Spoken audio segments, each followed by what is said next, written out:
Iyad in the building. Iyad in the building. Yeah, another great day. Another great day. I just want to ask you really quickly, like, what is in your hand? You know, what is it in your hand that you find easy to do, that you find easy to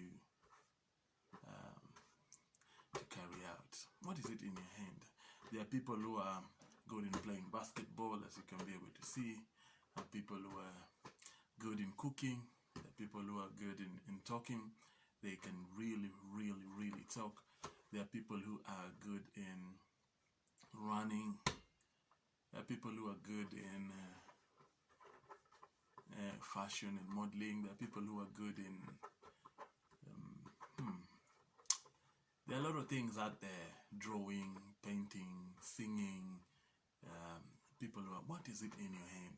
Some people don't think they have anything to offer because they feel like they don't have the gifting of somebody else.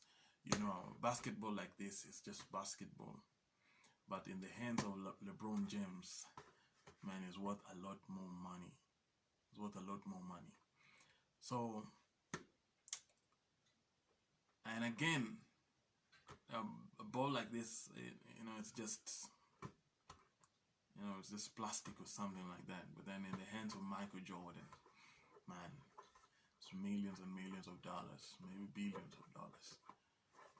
So it's important for people, especially young people, to sit down and find out what is it that God has put in my hands that can be used to impact other people and impact families and impact society and the community around me. Once you discover that, then it becomes very important for you to rise up and have a plan for the day, and have a plan for the week, and have a plan for the month, and have a plan for the year.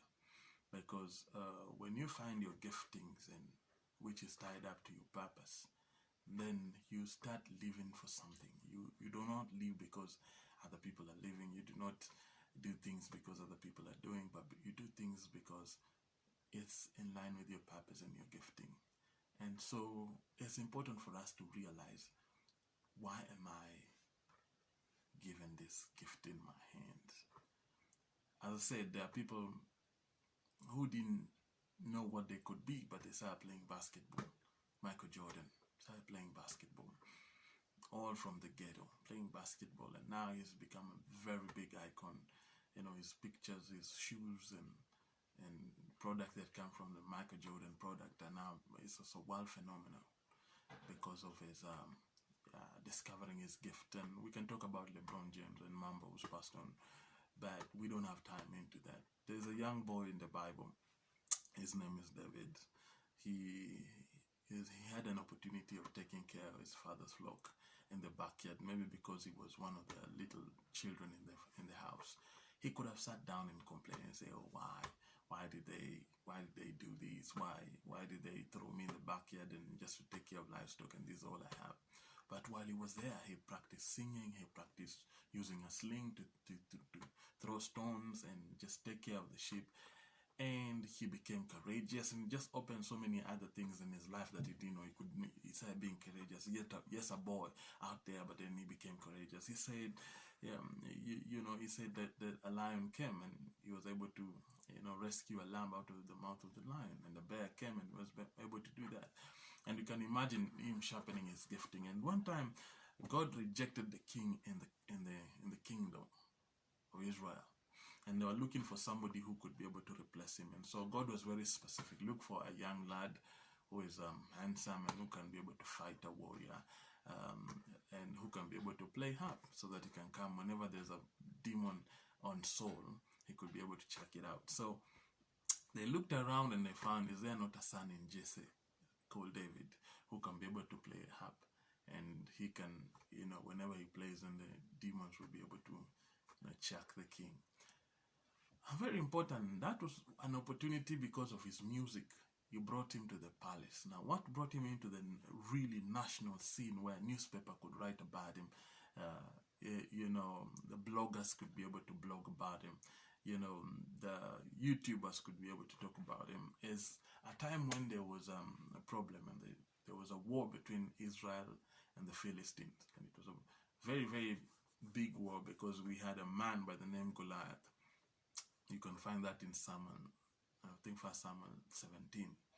A man named Goliath. And Goliath was very big. He was been a warrior since his life. He was a mighty, mighty, mighty warrior. And he was threatening the children of Israel. Say, choose a man. Let a man come and fight me. If he beats me, then we become your slave. If I beat your man, then you become our slaves.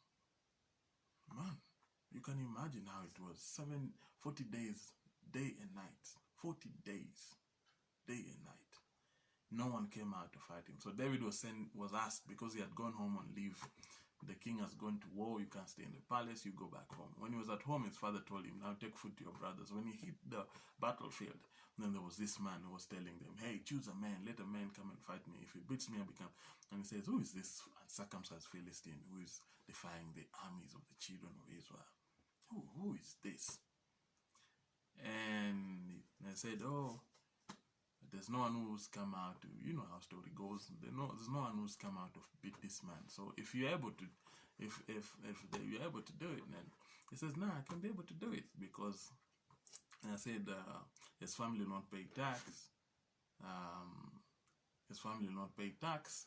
He'll be given the daughter of the king, and he's gonna be given half of the kingdom. And I don't know, maybe that inspired David. So he said,